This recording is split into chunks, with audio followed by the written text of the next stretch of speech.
사무엘하 14장 1절부터 24절까지의 말씀을 봉독하겠습니다. 수르야의 아들 요압이 왕의 마음이 압살롬에게로 향하는 줄 알고 드고아의 사람을 보내 거기서 지혜로운 여인 하나를 데려다가 그에게 이르되 청하건대 너는 상주가 된 것처럼 상복을 입고 기름을 바르지 말고 죽은 사람을 위하여 오래 슬퍼하는 여인같이 하고 왕께 들어와서 그에게 이러이러하게 말하라고 요압이 그의 입에 할 말을 넣어주니라. 두고아 여인이 왕께 아릴 때에 얼굴을 땅에 대고 엎드려 이르되 왕이여 도우소서 하니 왕이 그에게 이르되 무슨 일이냐 하니라. 대답하되 나는 진정으로 과부니이다. 남편은 죽고 이 여종에게 아들 둘이 있더니 그들이 들에서 싸우나 그들을 말리는 사람이 아무도 없으므로 한 아이가 다른 아이를 쳐 죽인지라. 온 족속이 일어나서 당신의 여종 나를 핍박하여 말하기를 그의 동생을 쳐 죽인 자를 내놓으라. 우리가 그의 동생 죽인 죄를 갚아 그를 죽여 상속자 될 것까지 끊겠노라 하오니 그러한즉 그들이 내게 남아있는 숯불을 꺼서 내 남편의 이름과 씨를 세상에 남겨두지 아니하겠나이다 하니 왕이 여인에게 이르되 내 집으로 가라. 내가 너를 위하여 명령을 내리리라 하는지라. 두고와 여인이 왕께 아뢰되 내 주 왕이여 그 죄는 나와 내 아버지의 집으로 돌릴 것이니 왕과 왕위는 허물이 없으리이다. 왕이 이르되 누구든지 내게 말하는 자를 내게로 데려오라. 그가 다시는 너를 건드리지도 못하리라 하니라.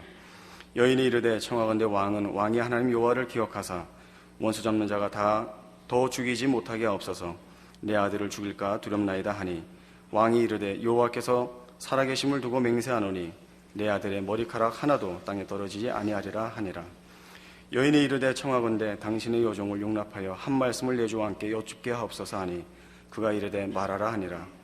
여인이 이르되 그러면 어찌하여 왕께서 하나님의 백성에게 대하여 이 같은 생각을 하셨나이까? 이 말씀을 하심으로 왕께서 죄 있는 사람같이 되심은 그 내쫓긴 자를 왕께서 집으로 돌아오게 하지 아니하심이니이다. 우리는 필경 죽으리니 땅에 쏟아진 물을 다시 담지 못함 같을 것이오나 하나님은 생명을 빼앗지 아니하시고 방책을 베푸사 내쫓긴 자가 하나님께 버린 자가 되지 아니하게 하시나이다. 이제 내가 와서 내 주 왕께 이 말씀을 엽주는 것은 백성들이 나를 두렵게 하므로 당신의 여종이 스스로 말하기를 내가 왕께 여쭈오면 혹시 종이 청하는 것을 왕께서 시행하실 것이라. 왕께서 들으시고 나와 내 아들을 함께 하나님의 기업에서 끊을 자의 손으로부터 주의 종을 구원하시리라 함이니이다.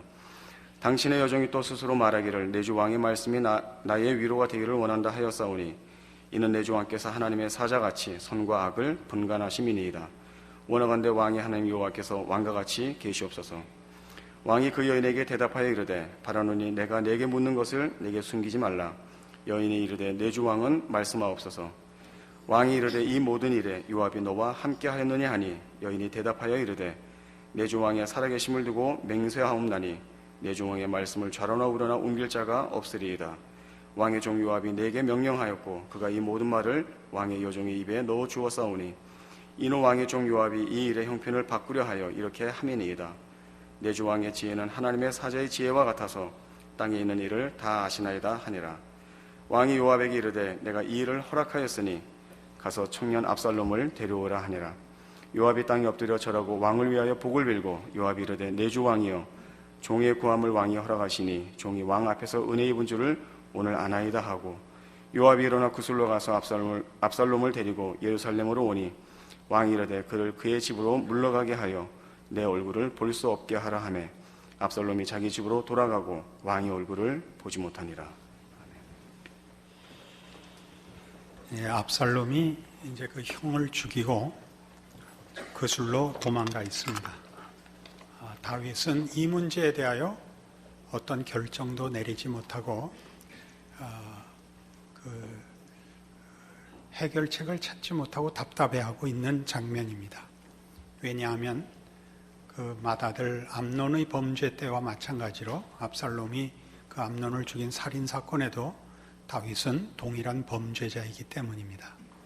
다윗은 밧세바를 빼앗았고 그 남편을 죽인 이 죄로 인하여 이 문제를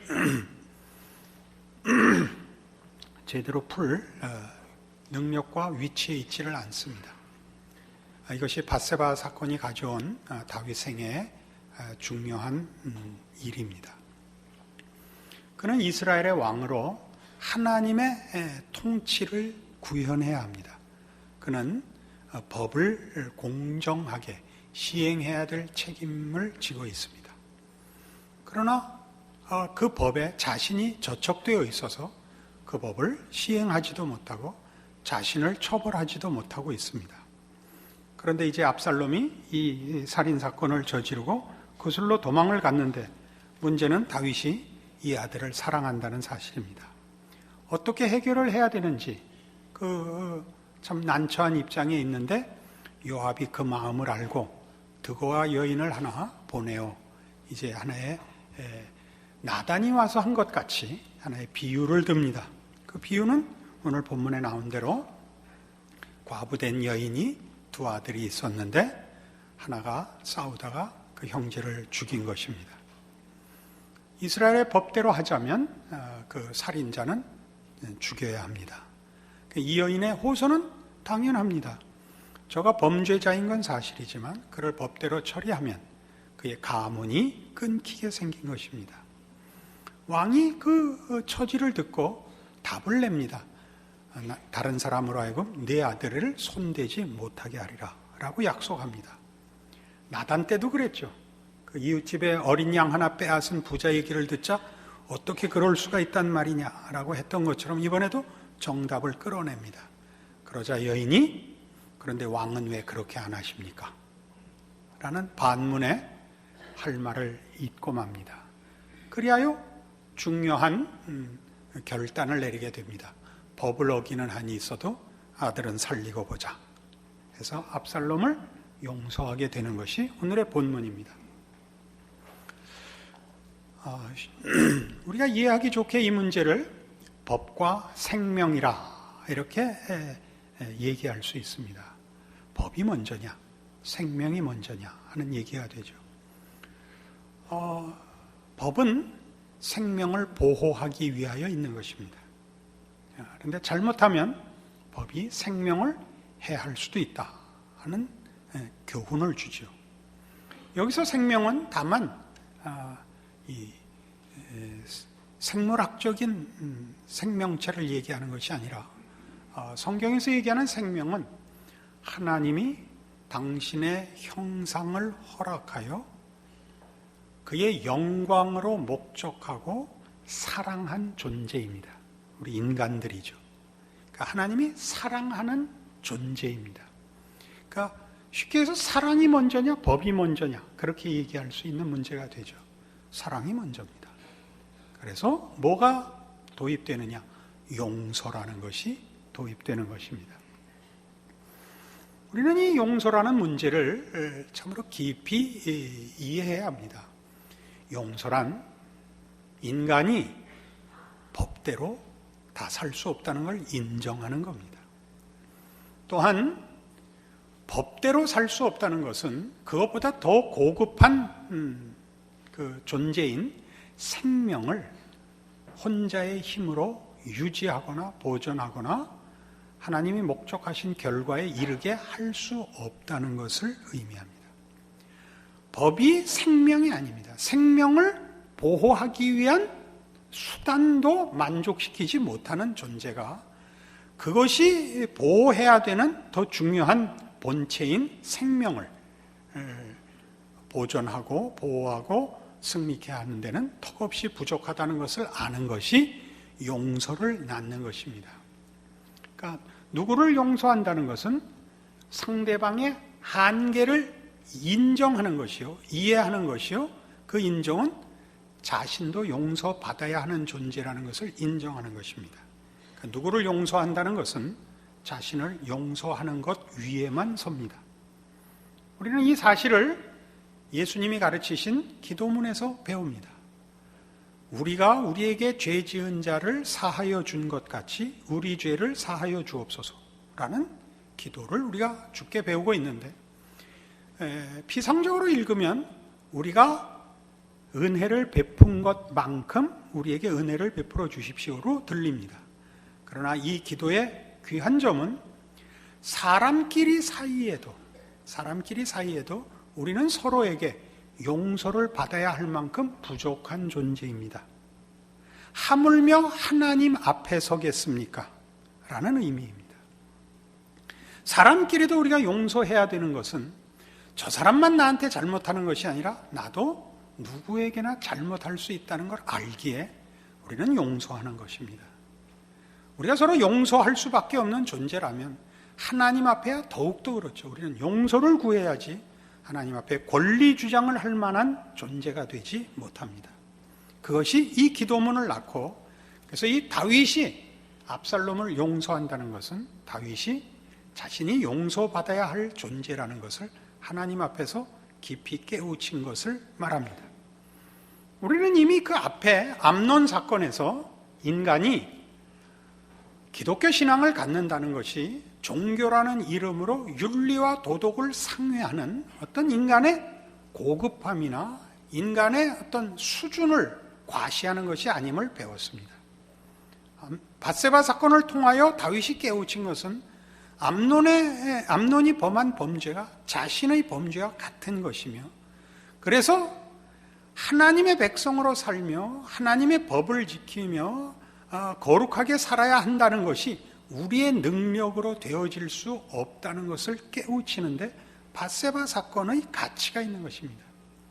그는 암논을 정죄하지 못하는 것은 자신을 먼저 정죄해야 되기 때문이며, 그런 차원에서 폭넓게 기독교 신앙을 증거한다는 것은 우리가 기독교 신앙이라는 이름으로 하나님을 알지 못하는 사람보다 어떻게 우리가 우월하냐를 증거하는데 신자된 책임이 있는 것이 아니라 은혜를 필요로 한다는 것을 보여줘야 하고, 우리가 은혜를 필요로 한다는 그 은혜가 예수 안에 있는 하나님의 은혜로서 그것만이 인간을 참다운 승리와 내용과 영광으로 가져간다는 차원에서 세상 사람 앞에 우리의 존재 가치와 믿음을 증거하는 방법이 있다고 했습니다. 이제 한 걸음 더 나가서 오늘 압살롬 사건에서는 바로 이 용서가 이제 기독교 신앙에 있어서 얼마나 중요한 근거가 되며 또 그 신앙을 실천하는 차원에서 자신의 신앙을 점검하는 것, 이해하는 것, 펼치는데 필수적인 내용인 것을 보게 됩니다. 로마서 3장으로 가봅시다. 신약 성경 242페이지 로마서 3장 19절입니다.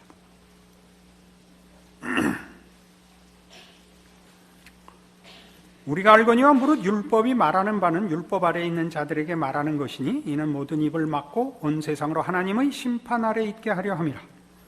그러므로 율법의 행위로 그의 앞에 의롭다 하심을 얻을 육체가 없나니 율법으로는 죄를 깨달음이니라. 이제는 율법에 하나님의 한 의가 나타났으니 율법과 선지자들에게 증거를 받은 것이라. 곧 예수 그리스도를 믿음으로 말미암아 모든 믿는 자에게 미치는 하나님의 의인이 차별이 없느니라. 모든 사람이 죄를 범하였음에 하나님의 영광에 이르지 못하더니 그리스도 예수 안에 있는 속량으로 말미암아 하나님의 은혜로 값없이 의롭다 하심을 얻은 자 되었느니라. 이 예수를 하나님이 그의 피로써 믿음으로 말미암는 화목 제물로 세우셨으니 이는 하나님께서 길이 참으시는 중에 전에 지은 죄를 간과하심으로 자기의 의로우심을 나타내려 하심이니 곧 이때 자기의 의로우심을 나타내사 자기도 의로우시며 또한 예수 믿는 자를 의롭다 하려 하심이라. 예수 그리스도로 말미암는 구원이 갖는 의미가 뭐냐?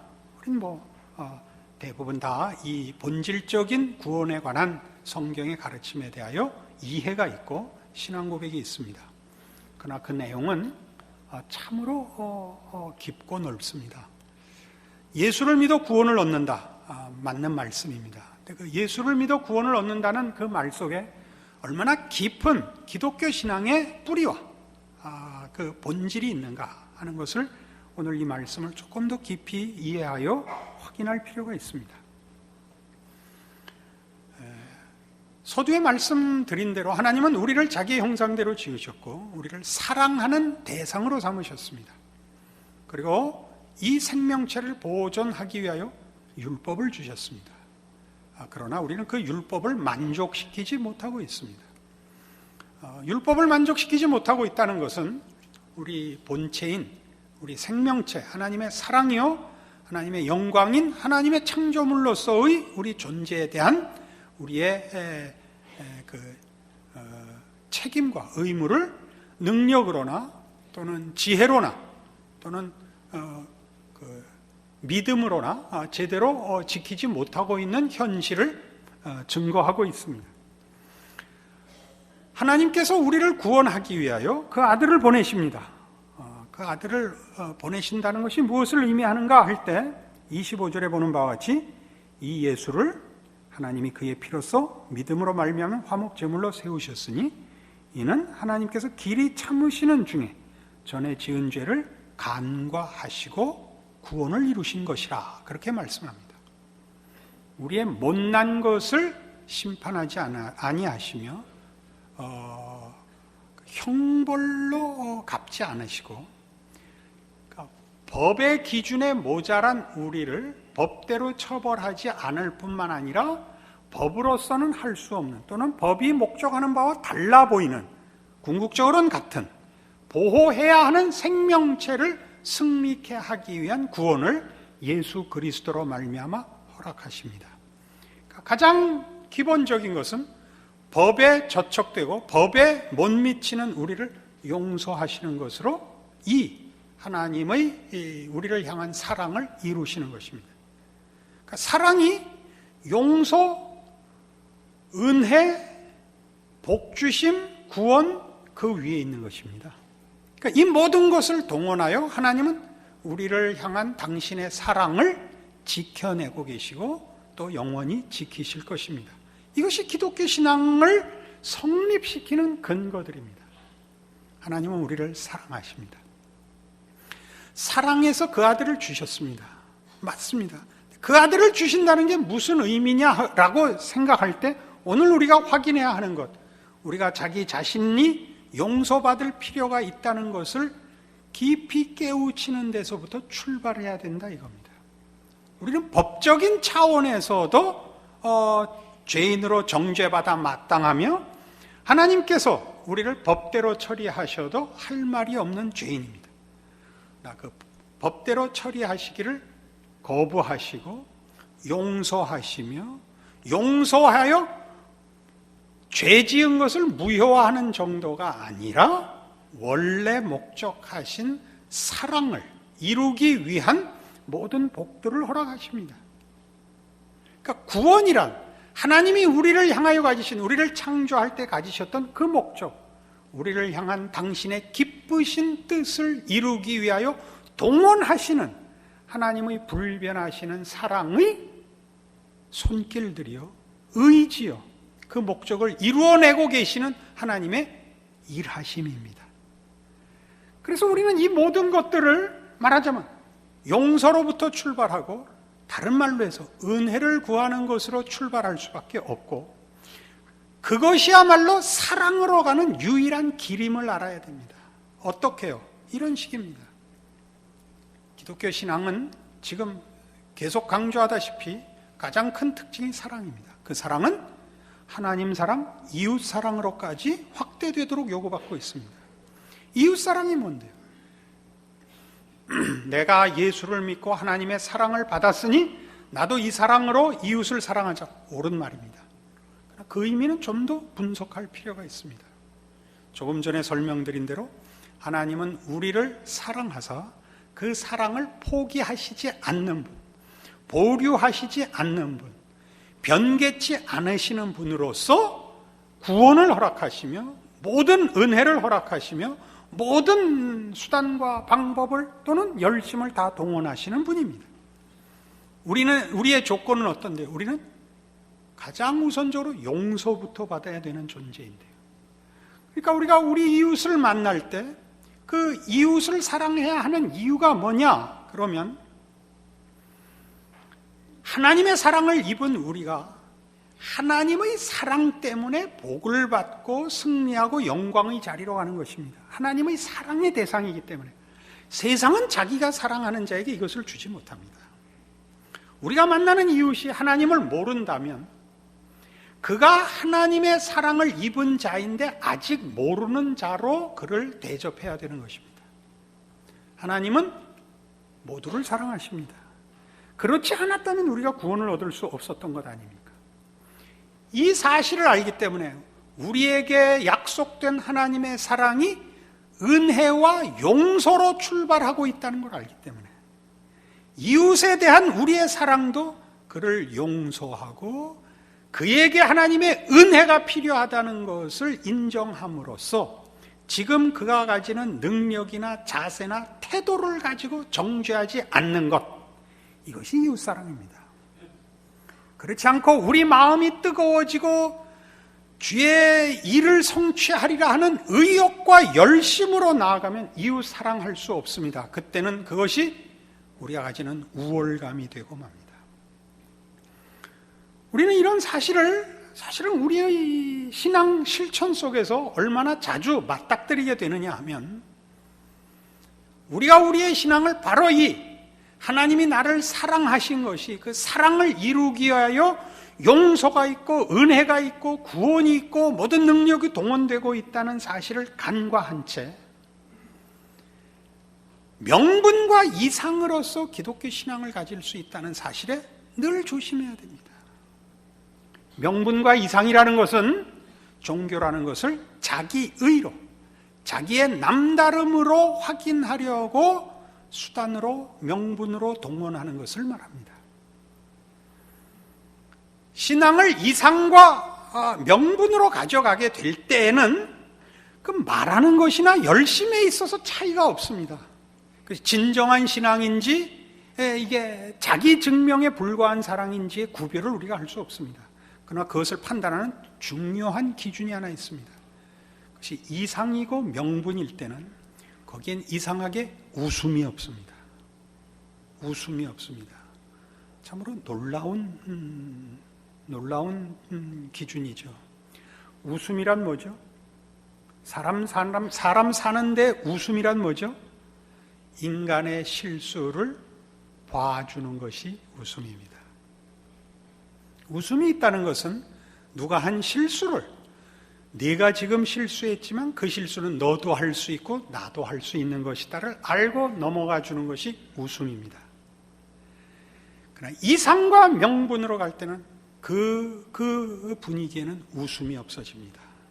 이상과 명분은 그것이 이런 본질적인 하나님이 당신의 사랑을 이루기 위하여 용서와 은혜와 구원을 동원하시는 분이라는 것을 놓치면 우리가 해내야 되는 것만 남습니다.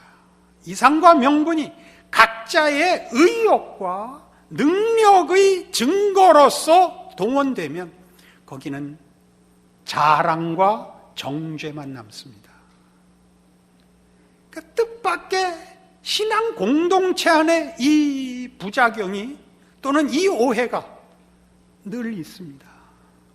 그러니까 사실 교회 공동체 안에서는 어떤 일이 있어도 이렇게 손가락 들고 큰 소리 치고 눈에 힘주고 나오는 말은 없어야 됩니다. 없어야 됩니다. 우리는 다 웃어야 됩니다. 여러분 표정 보십시오. 얼마나 험한가. 웃으셔야 됩니다. 웃는다는 것은 우리가 우리를 용서하는 것입니다. 나를 용서하는 것입니다. 나 자신의 무능함과 절망을 인정하고 용서하는 데서만 옵니다. 그때 우리는 상대방의 못난 것을 웃을 수 있습니다. 놀리는 게 아닙니다. 넘어가 줄 수 있는 것입니다. 웃음을 잃는다는 것만큼 신앙생활에서 비극은 없습니다. 여러분이 신앙생활을 해보면 이것이 무슨 말인지 매일 경험하시게 됩니다. 나는 왜 이 꼴인가? 하고 싶은 대로 안 됩니다. 우리가 하는 신앙의 그 이상적인 모습을 목적하고 약속하지만 안 됩니다. 그래서 가장 쉬운 예로 부부간에도 대부분 여성분들은 담배 잘 안 피니까 교회를 억지로 따라 나오는 남편 담배 못 끊는 것 같고 시비 거는 거 맞죠? 그때 옳은 말 한다고 큰 소리 치지 말란 말이죠. 교회 다닌 지 10년이 넘었는데 아직 담배 하나 못 끊고 이렇게 얘기하지 말란 말이에요. 어떻게 해야 되느냐? 제가 좋은 방법을 알려드려요. 여보, 당신이 못 끊는 거 내가 인정하는데 주일날 가면 냄새가 나니까 당신 몸에서 일주일 전부터 좀 끊고 있어. 좋은 방법이죠.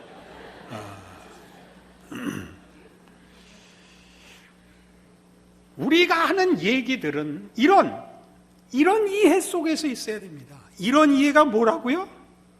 다윗이 밧세바 사건을 통하여 깨우친 겁니다. 인간이 무엇인지를 비로소 보는 겁니다. 은혜가 무한정 필요하다는 것을 배우는 것입니다. 그럼에도 불구하고 하나님이 우리를 사랑하신다는 사실은 결국 우리에게 자격과 능력을 요구하는 것이 아니라는 사실을 아는 겁니다. 그때 우리는 누구를 용서할 수 있는 겁니다. 자기를 용서하듯이 말입니다. 그것이 밧세바 사건을 기준하여 그 전에 다윗과 그 후에 다윗을 나누는 것입니다. 아마도 추측건대 그의 전반부 생애는 이런 의욕과 이상의 명분의 신앙이었다고 추측해야 맞습니다. 밧세바 사건 이후에야 그는 은혜를 구하고 용서하는 자가 되는 것입니다. 그러니까 우리가 이해하자면 이거는 약간 좀 의미심장한 비유니까 여러분 깊이 음미하시길 바랍니다. 그가 골리앗 앞에 섰을 때 나는 네가 모욕하는 만군의 주 여호와의 이름으로 가노라. 이건 옳습니다.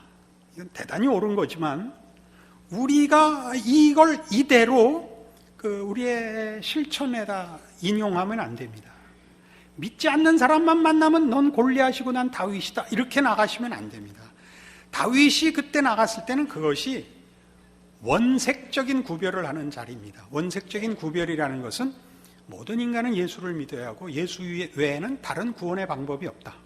하나님이 그 아들을 보내신 것은 하나님이 우리를 사랑의 대상으로 삼고 계시기 때문이다. 이 사랑을 놓치는 것은 인간에게서 최고의 불행이요 운명적 비극이다 라는 원색적 강조일 때는 이렇게 나가지만 우리가 하나님 모르는 사람이나 혹은 하나님과 그를 믿는 자들을 반대하는 자들 앞에 선 때에도 바울이 베스도 총독 앞에 섰을 때 같이 총독각하여 이렇게 묶인 것 외에는 당신이 나와 똑같기를 원합니다 라고 그 마음에 은혜를 구하는 마음으로 자신을 변명한다고요. 나는 믿었고 너는 믿지 않는다. 나는 신앙을 지키고 있고 너는 신앙생활에 실패하고 있다가 큰 소리로 나가지 않도록 조심해야 되는 것입니다. 늘 어떤 마음을, 겸손한 마음을 가지며 상대방에게 하나님이 은혜를 베푸시기를 구하고 그 사람과 내가 차별이 없다는 자리로 나아가 모든 사람을 대해야 합니다. 이것이 이웃사랑이며 자기 용서며 하나님의 사랑을 제대로 이해하고 실천하는 모습입니다. 이렇게 살면 여러분의 신자된 인생이 행복합니다. 누구를 미워하고 의수되는 것 같이 피곤한 것은 없습니다. 늘 까치발을 하고 있어야 되지 않습니까? 그죠? 그러지 마시고 예수 안에서 하나님의 사랑을 입은 자의 넉넉함으로 사십시오. 누가 잘못하면 어떻게 한다? 웃으십시오. 크게 웃는 것은 놀리는 겁니다. 웃으십시오. 어떤 웃음? 이번엔 네가 잘못했지만 다음엔 아마 내가 그럴 거야. 이렇게 웃으셔야 됩니다. 그리고 하나님의 은혜 가운데 내가 살기 때문에 너를 용서하듯이 나를 용서하고 산다. 이 고백을 여러분의 모든 행동거지, 여러분의 삶과 이웃 앞에서의 관계에 신앙의 가장 중요한 요소로 소유하시고 실천하시고 증거하는 자 되기를 바랍니다. 기도하십시다. 하나님 아버지 은혜를 감사합니다. 하나님이 우리를 사랑하사 그 무엇도 아끼지 않으십니다. 용서하시며 구원하시며 더 좋은 것으로 주시며 그 아들도 주십니다. 그러니 우리가 세상 앞에 다른 무엇을 가지고 싸우겠습니까? 세상은 하나님이 주신 것을 대신할 수 없습니다. 그러니 세상 앞에 설 때 우리가 가진 귀한 것, 그 생명과 진리와 사랑과 은혜를, 그 영광을 하나님의 뜻하심을 따라 세상 앞에 나누는 자로 살도록 이제 우리의 마음을 겸손케 하시며 또 사랑으로 충만케 하사 우리의 우리된 신자된 내용들을 누리고 증거하고 사는 인생으로 승리케 하여 주시옵소서. 지금은 우리 주 예수 그리스도의 은혜와 하나님 아버지 극진하신 사랑과 성령님의 교통하심이 하늘 하나님의 자녀로 사는 참으로 복된 인생을 확인하고 용서와 사랑과 자랑으로 살도록 약속하고 돌아가는 심령들 위해 영원토록 함께 있을지어다. 아멘.